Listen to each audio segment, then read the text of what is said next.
তো গাইস আমার এখন হচ্ছে এই যে ধোয়া ওঠা ভাত দেখুন, একবারে আগুন আগুন ভাত দেখতে পাচ্ছেন। এই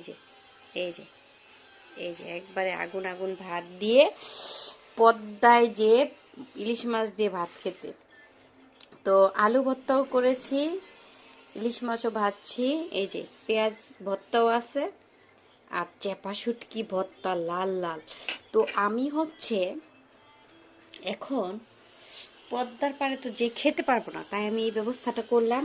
এখানে নাই, মিসিং হলো বেগুন ভর্তা আর হলো লেঞ্জা ভর্তা। লেঞ্জা ভর্তাটা এখন আমি খাবো না, আমার মন চাইছে না। তো চেপা শুটকি ভর্তা তো আর ওইখানে নাই।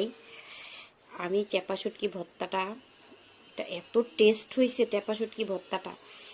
আর খাবো মাছ ভাজা, আর খাবো আলুর ভর্তা।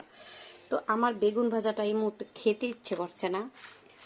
তো দেখুন বানিয়েই ফেললাম, খাবো শুধু আমি একা, একার জন্য, অনলি আমি।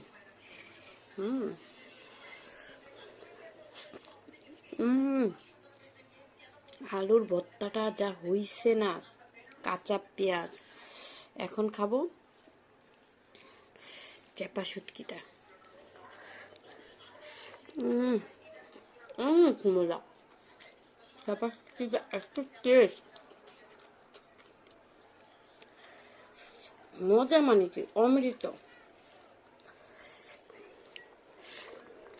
হুম এখন খাবো